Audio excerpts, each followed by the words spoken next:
Hi friends, అందరికీ ఎట్లున్నారు? నేనైతే మస్తుగున్నా. చాలా రోజుల తర్వాత నేనైతే ఫ్రైడ్ రైస్ చేయబోతున్నా. చాలా రోజుల తర్వాత కాదు, 4 ఇయర్స్ అవుతుంది నేను గిరాకీ కోసం ఫ్రైడ్ రైస్ చెయ్యక. అంతకుముందు మా మమ్మీకి హెల్ప్ చేయడం కోసం అని చెప్పేసి గిరాకీ ఏమన్నా వస్తే మా మమ్మీ నూడిల్స్ వండినా, రైస్ వండినా అది కొంచెం నెగ్లెక్ట్ చేసినా మెత్తగా అయిపోతుంది, తర్వాత యూజ్ ఉండదన్నమాట. మనం మళ్ళీ ఫ్రైడ్ రైస్ నూడిల్స్ వండేటప్పుడు అది మొత్తం ముద్ద ముద్ద అవుద్ది. కాబట్టి మా మమ్మీ ఫ్రైడ్ అది రైస్ కానీ నూడిల్స్ కానీ వండేటప్పుడు గిరాకీ వచ్చిందనుకో, వాళ్ళు తొందర పెడితే కనుక నేనే ఫ్రైడ్ రైస్ నూడిల్స్ చేసేదాన్ని. అలా అని చండాలంగా ఏమి అయితే అసలు చేసేదాన్ని కాదు, చాలా బాగా చేసేదాన్ని. వాళ్ళు మెచ్చుకునేవాళ్ళు కూడా, అక్క నువ్వు బాగా చేస్తావు అక్క అని చెప్పేసి. తర్వాత నేను 4 ఇయర్స్ అవుతుంది నూడిల్స్ చేయక, రైస్ చేయక. ఎప్పుడో ఆ షాప్ కాడికి వెళ్ళినప్పుడు మామూలుగా నేను చేసుకుంటాను, నా కోసం నేను తినడం కోసం అని నేను చేసుకునేదాన్ని. ఇంకా అలా అని చెప్పేసి చాలా డేస్ అవుతుంది చేయక. ఈరోజు నేను షాప్ కాడికి వెళ్ళిన, మా మమ్మీ న్యూడిల్స్ వండుతుంది. అదే టైంలో ఒక అన్న వచ్చిండు, అతనికి ఫ్రైడ్ రైస్ కావాలంట. ఇట్లా ఫ్రైడ్ రైస్ కావాలి ఆంటీ, నేను ఇట్లా అర్జెంటుగా బయటకు వెళ్ళేది ఉంది, కొంచెం స్పీడ్గా చేయరా అని చెప్పింది. అయితే న్యూడిల్స్ వండుతుంది కదా, అది కొంచెం నెగ్లెక్ట్ చేసినా ముద్ద ముద్ద అవుతుందని నేను ఆల్రెడీ చెప్పిన. అందుకోసం అని చెప్పేసి మా మమ్మీ నువ్వు చేసి అతనికి పార్సల్ చేసి ఇచ్చేసే అని చెప్పింది. నేను సరే అని చెప్పేసి ఫ్రైడ్ రైస్ అయితే వండడం స్టార్ట్ చేసిన. ఫస్ట్ నేను ఎగ్ అయితే కొట్టుకున్నా, ఆల్రెడీ మీరు చూశారు. ఎగ్ అయితే కొట్టేసిన గ్లాస్లో. ఎగ్ కొట్టిన తర్వాత ఆయిల్ వేసేసి ఎగ్ మంచిగా కొంచెం గోల్డ్ కలర్లో అయ్యే వరకు ఎగ్ ఫ్రై చేసిన. నేను ఫ్రై చేసిన తర్వాత కొంచెం క్యాబేజీ ముక్కలు, ఫ్రైడ్ రైస్లోకి చిన్న చిన్న ముక్కలు కట్ చేసి ఉంటుంది, క్యాబేజీ ముక్కలు, క్యారెట్ ముక్కలు, కొత్తిమీర, కొంచెం కరివేపాకు కూడా, అవన్నీ వేసేసి ఫ్రై చేసిన. తర్వాత మా మమ్మీ రైస్ వేసిందనమాట.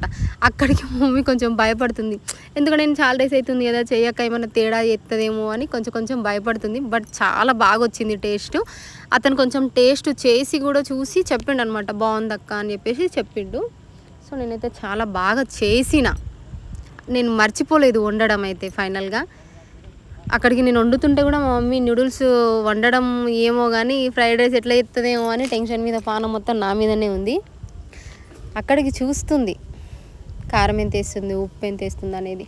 మనం ఒకసారి ఏదైనా కానీ వండేటప్పుడు మనకు అలవాటు అయిపోతుంది, అంటే చేస్తుంటే మన చేతికి వచ్చేస్తుంది అనమాట ఆటోమేటిక్గా. ఒక ప్లేట్కి అయితే ఇంత కారం, 2 ప్లేట్స్కి అయితే ఇంత కారం వేయాలి అనేది. ఇది విలేజ్ కాబట్టి ఎక్కువగా స్పైసీగా తింటారు. సిటీలో అయితే ఆయిల్ కొంచెం ఎక్కువ వేయాలి, చప్పగా తింటారు. కానీ విలేజ్లో కాబట్టి స్పైసీగా తింటారు కాబట్టి నేను కొంచెం అయితే కారం వేసిన. ఆడికి మా మమ్మీ కొంచెం టేస్ట్ చూస్తుంది అనమాట, కారం ఉప్పు అన్నీ సరిపోయినాయా లేదా అని చెప్పేసి. మళ్ళీ నేను వేయలేదు కూడా, చూడండి మీరే వీడియో ఎండ్ వరకు చూడండి.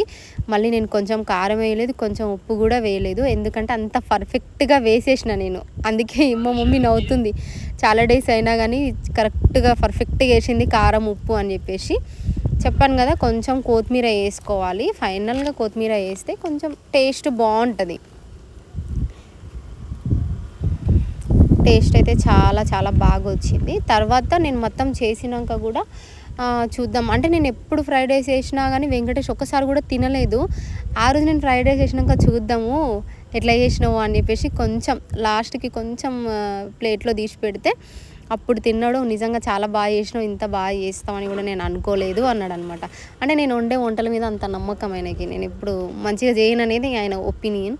బట్ ఆ రోజు మెచ్చుకున్నాడు, నిజంగా చాలా బాగా చేసినామని. యాక్చువల్ అది పార్సల్ చేయాలి,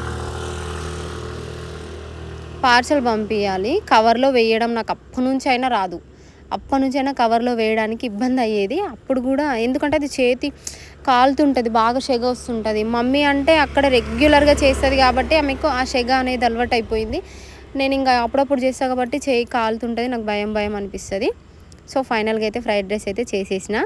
ఇంకొంతమంది షాప్ అడ్రస్ ఎక్కడ అనేసి అడుగుతున్నారు, ఇన్స్టాలో కూడా నాకు మెసేజ్ చేసిర్రు.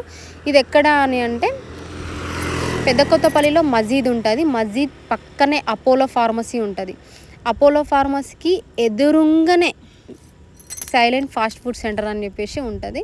అక్కడ మా మమ్మీ నా మీద ఇష్టంతో నా ఫోటో అయితే వేయించుకున్నది. ఇదే మా shop. So please visit once.